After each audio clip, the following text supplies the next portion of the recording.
Shalom. Yahweh Bashem Yahushua Brakatah. This is Elder Tazadaq Bar. And I wanted to talk today about one of the cornerstones of information that we as Israelites, or Hebrew Israelites, you want to call us, use to prove that we're Israelites, other than the Bible, the Apocrypha, the book Babylon the Timbuktu by Rudolph R. Windsor. The Zondervan Compact Bible Dictionary is one of the cornerstones as reference material or information that is used by the Hebrew Israelite community, so to speak. And the reason I want to talk about it is because there's one simple thing in there when you look up the Ham definition, and it tells you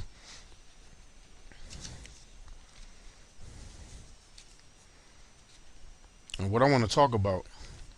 When you open the page, right, of the Zondervan, it says the Compact Bible Dictionary, edited by T. Alton Bryant, Zondervan Publishing House. And now when you go through the opening pages of it, it tells you the Compact Bible Dictionary, copyrighted 1967 by Zondervan Publishing House, Grand Rapids, Michigan. Gives you the Library of Congress number.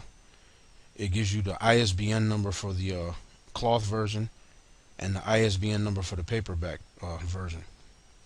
So in 1967, this Bible dictionary was first published. Now in 1967, when this Bible dictionary was published, a lot of you in the Americas at that time didn't know that you were Israelites, or there was a very select few that knew that they were Israelites. One of those select few, Abba Bivens, and then you had Mo, Ariyah, and Yaquab, and the men that came in under them. But now we're here in 2016. So in 1967, when this was first published, you go to page 213 and you look up Ham. It says Ham, the youngest son of Noah, born probably about 96 years before the flood, and one of 8 persons to live through the flood. He became the progenitor, which progenitor means father, of the dark races, not the Negroes. Now, notice how they put in there, this is in 1967, they said Ham was the father of the dark races, not the Negroes, but the Egyptians, Ethiopians, Libyans, and Canaanites. And then it gives you the scripture, Genesis 10 verses 6 to 20, right? So it tells you right then and there that there's a difference between the American Negro and those Hamites that's over there in Africa, right? Now, the way that, or the reason why we were in Africa, so to speak, was because in 70 AD, the Romans besieged Jerusalem, and they ran us out of Jerusalem. So as refugees running from the Romans, we ran into Africa, and basically we went into West Africa and settled on the Ivory Coast. And that's another chunk of history in itself right there. But Esau, the scholars, the archaeologists and historians that first put this Compact Bible Dictionary together, they know who's who. They know that the American Negro is not the same as the black African, as the Egyptian, or the Canaanites, or the Ethiopians, or the Libyans. They know that the Negroes that were there in West Africa that were brought over here on slave ships are a totally different group of people from the black Africans over there in Africa. And there's still Israelites over there in Africa to this very day. The Igbo, the Ashanti, okay, just to throw a few names out there, all up and down the Ivory Coast, even the Congo. The Congo is part of the Ivory Coast, so there's Israelites there too. But now in 1973, which is about 6 years later, from 1967. In 1973, they came out. The Zondervan Company released something called the NIV Compact Dictionary of the Bible. Okay, I'm gonna read it. It says NIV Compact Dictionary of the Bible, J.D. Douglas and Merrill C. Tenney, Zondervan Publishing House. Now, in 1973, they released the NIV version of the Zondervan Dictionary. Right? So I'm going to read this in the front page of it. It says, all scripture quotations, unless otherwise noted, are taken from the Holy Bible, New International Version, North American Edition, copyright 1973. So this was the first edition of this, I believe, was in 1973.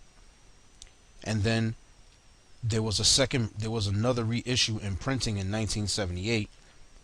Then there was another issue in printing in 1984 by the International Bible Society, used by permission of the Zondervan Bible publishers. Now, this version that I'm reading of the NIV, this is the version that was released in 1989. It was re-released again in 1989. It says here, copyright 1989 by the Zondervan Corporation, all rights reserved, yada yada yada, pretty much.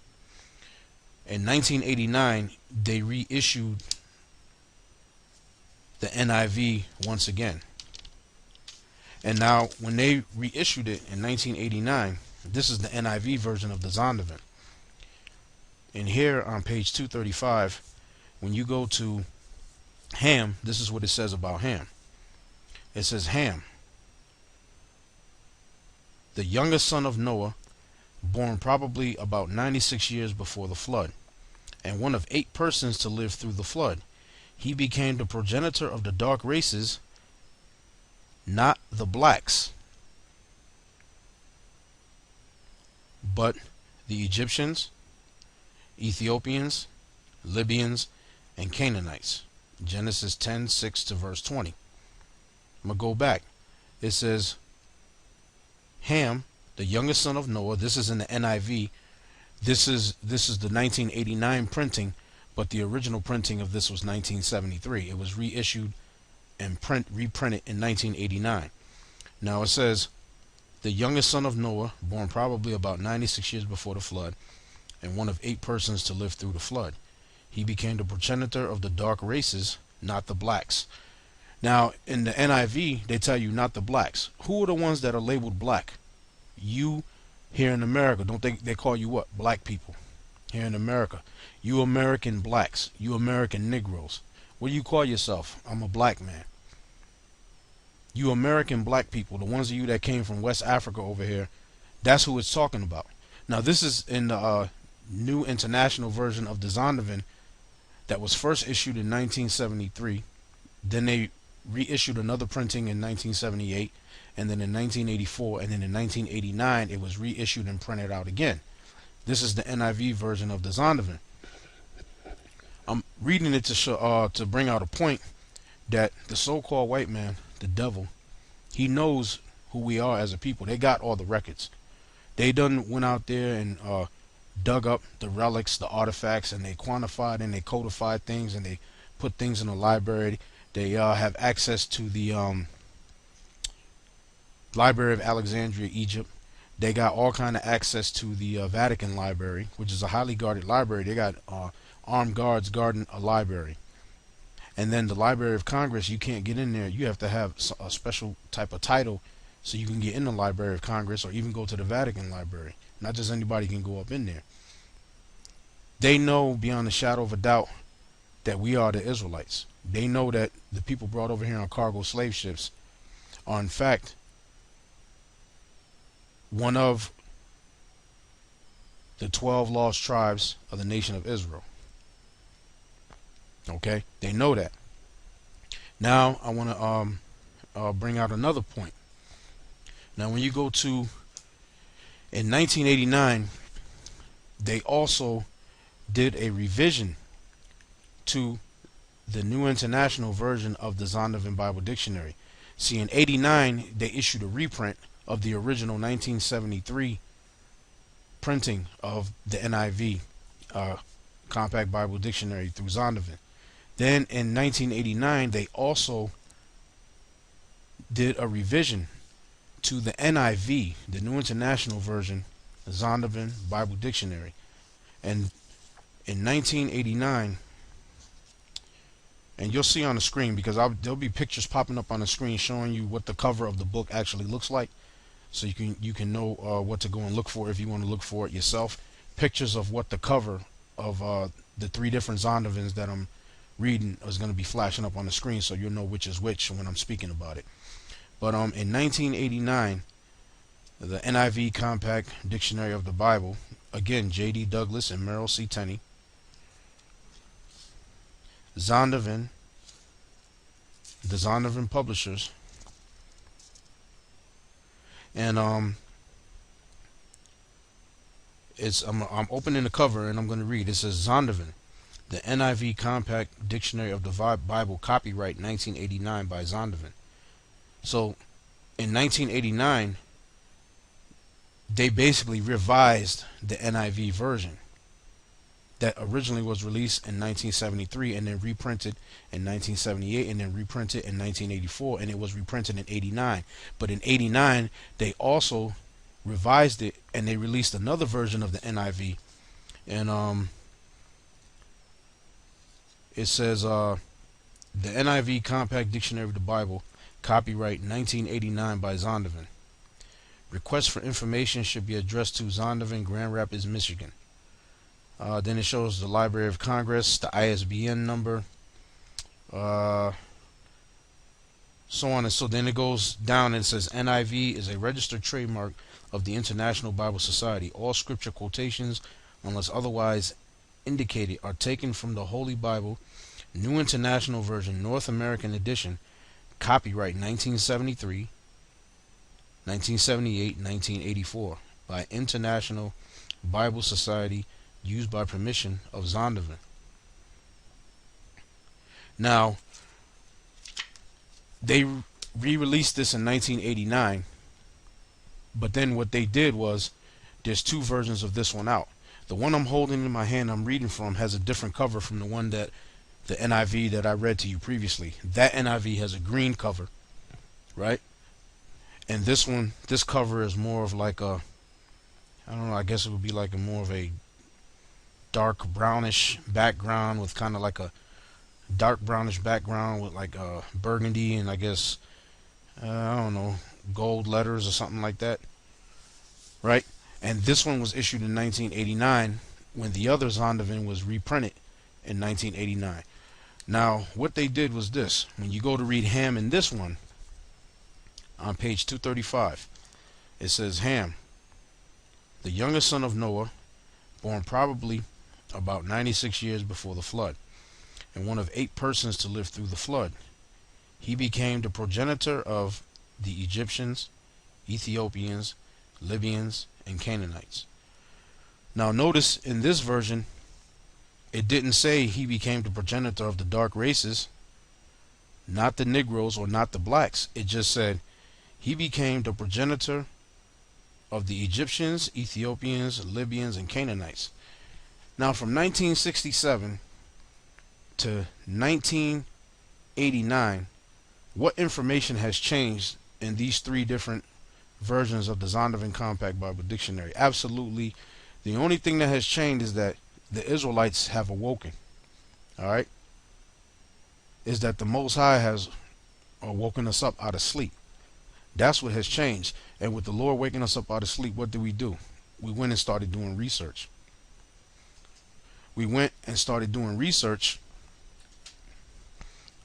and found out who we are. Found out that we're Israel. We found out about the history of Judah, Benjamin, and Levi. Because in 70 AD, when the Romans sacked Jerusalem, Judah, Benjamin, and Levi were the only 3 tribes left in Jerusalem.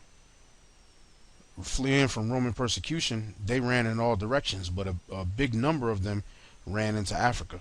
And then later on were rounded up by the Hamites, the actual Africans, the Arabs, and sold to the so-called white man for musket guns and wine in what was known as the transatlantic slave trade. So this so-called white man, or the so-called Jew, by the way, he controls all of the book publishing companies. He controls all of the media. He controls all of the news media, radio stations, book publishing companies. They control the internet. They control how information is gathered, how information is shared amongst the people, how information is printed, how information is even taught in the classroom. The so-called white man has done that. Now, I say that because there's something called the protocols of the learned elders of Zion. Now, the protocols of the learned elders of Zion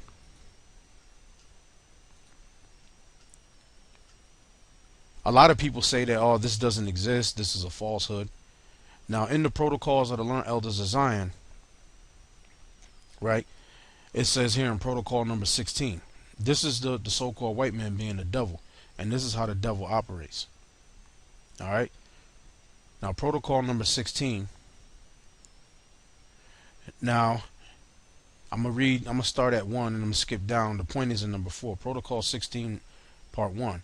In order to effect the destruction of all collective forces except ours, we shall emasculate the first stage of collectivism, the universities, meaning they're going to get you in the school system. Okay, they're going to emasculate you starting in the school system. All right, by re-educating them in a new direction, their officials and professors will be prepared for their business by detailed secret programs of action from which they will not with immunity diverge, meaning they don't have the right to teach another curriculum. They only have to teach the curriculum that is laid down basically by the so-called white man. Not by one iota. They can't change in one iota the curriculum at all. Or basically they're going to be fired. They'll never be able to get hired at another university or work there at all, even with these teachers in these different schools. They will be appointed with a special precaution and will be so placed as to be wholly dependent upon the government. And whatever the government deems is necessary to be taught and what is the curriculum, that's what they're going to teach. Now, protocol number 3, protocol 16, part 3, it says, the ill-guided acquaintance of a large number of persons with questions of polity creates utopian dreamers. Utopian dreamers would be a guy like Martin Luther King, who they just Martin Luther King's so-called celebration passed this Monday. I have a dream that little black boys and white girls and white boys and black girls can sit together at the table of brotherhood and break bread.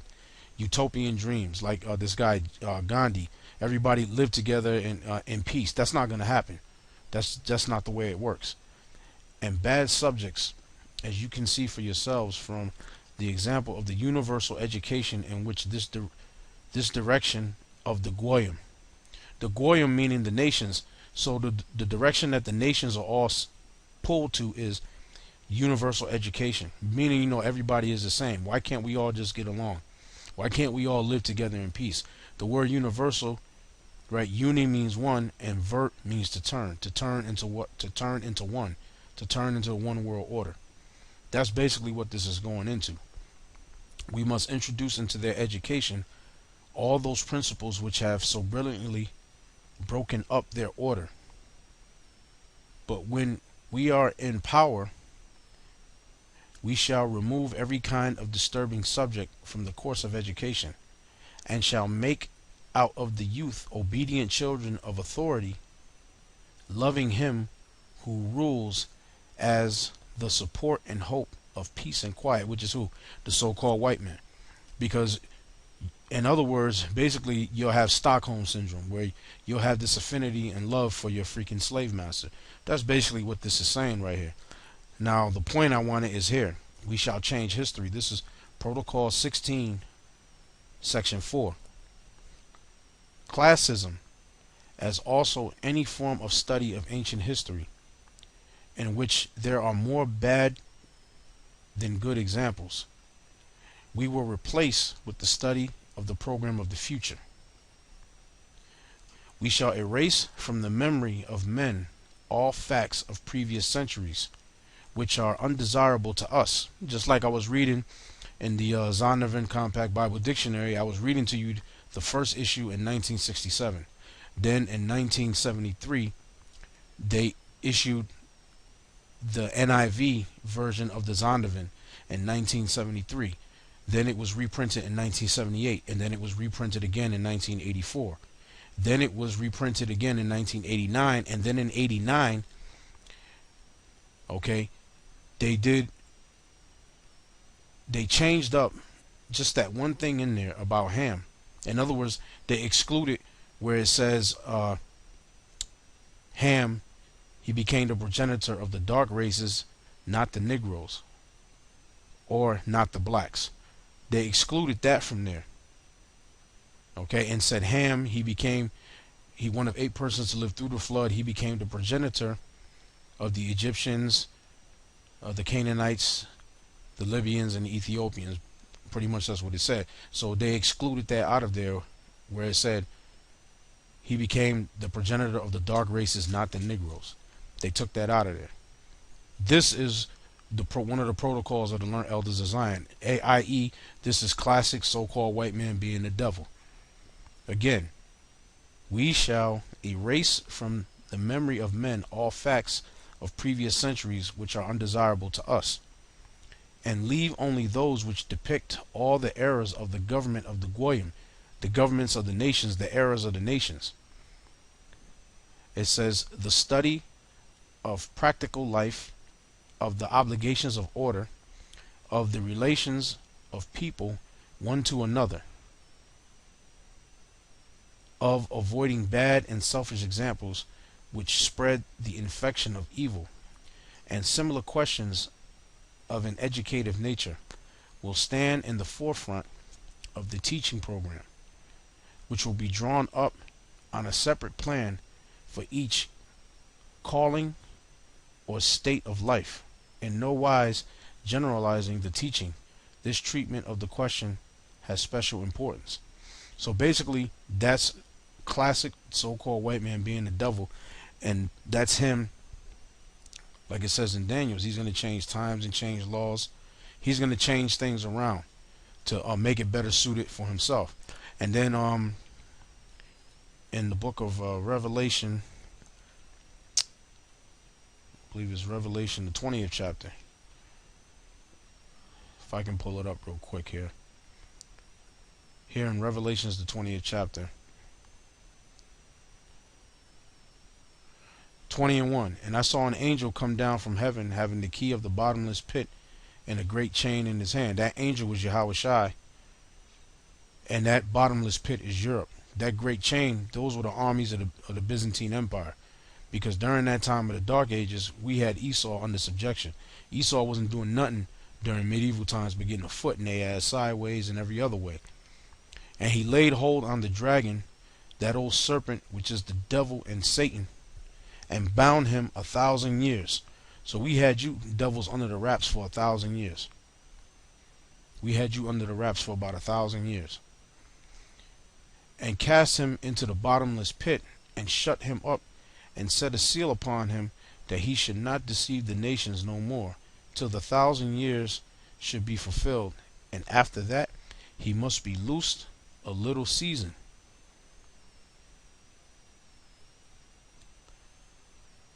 He must be loosed a little season.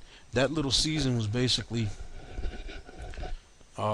started in the, you could say, the mid 1300s, around the time when the plague ran rapid across Europe, and it killed basically 2/3 of the population of Israelites there in Europe. So you could say roughly around 1347, 1350 was the pretty much the time when the plague came up, and that's about the time when the 1,000 years was over with, and he was loosed for a little season. Because shortly after that, what happened? If you know anything about the Byzantine Empire, Constantinople which was the eastern part of the Byzantine Empire, fell to the Ottoman Turks around that time period. Constantinople fell. Some years later, the city of Granada in Portugal, over there in Spain and Portugal, that the Moors held for like 700 years, fell. Esau got up in there and got control. The Borgias came in and bought their way into the papacy. Columbus voyage coming over here to the New World, 1492. A lot of these things was happening in that time period and in that era, because that was basically the time of the 1,000 years being fulfilled. Okay, Esau was up in there. That 1,000 years was basically pretty much done. 2/3 of Jake was diminished in Europe. The armies were diminished. The people were diminished, riddled by the plague. And then Esau came back up into power. And he been in there, like the scriptures say, he must be loose a little season. He's been in there for his little season was from then up till now. Verse 3 again. Revelations 20:3. And cast him into the bottomless pit, and shut him up, and set a seal upon him, that he should deceive the nations no more. And the key point is that he should deceive the nations no more, because Esau's number one weapon is deception. His number one weapon is deception. It says, and set a seal upon him, that he should deceive the nations no more, till the 1,000 years should be fulfilled, and after that he must be loosed a little season. And Esau, he's still in his little season. And one of the things, current things that he's doing, this devil is doing, there's an article that goes back to October 6, 2015. And we've talked about it a few times, or a time or two. We've talked about it a little while out at the main camp. And how they're changing up the history in the textbooks, dealing with how African Americans came here to the United States, how you Israelites came to the United States, Judah, Benjamin, and Levi. It says, Texas mom accuses textbook company of erasing history with one word. Now, this article is October 6, 2015. It says, a Texas mom posted a video to Facebook and Twitter last week that sparked anger over the content in her son's geography textbook. The New York Times reported on Monday, mind you, this is an old article, the textbook referred to Africans who were brought to American plantations between the 1500s and 1800s as workers rather than slaves. So what they're doing now, basically going back to what I was reading, the protocols of the Learned Elders of Zion, Protocol 16, Section 4, they're erasing, they're trying to erase that sty on them, which is slavery, because that's frowned upon. Everybody frowns upon that, and there's no getting around that. So they're trying to erase that out the textbooks and to not have it being taught anymore. And the new generation that's coming up, pretty much in some generations down the line, this kingdom is able to continue, which is not. They'll believe that Jake came here as workers from West Africa, not as slaves. That's how this devil gets down. But you devils think that you're not going to pay for slavery, but the Most High has a trick for you. You devils are going to pay for slavery based off of what the Bible says. Revelations 13, 9 and 10. It says, if any man have an ear, let him hear. He that leadeth into captivity is slavery, shall go into captivity. So the Bible says, he that leadeth into slavery is going to go into slavery. How the Negro get here to America on cargo slave ships? You can't get around that. That's a fact. He that killeth with the sword must be killed with the sword. You killed over 100 million Negroes in that middle passage of the transatlantic slave trade.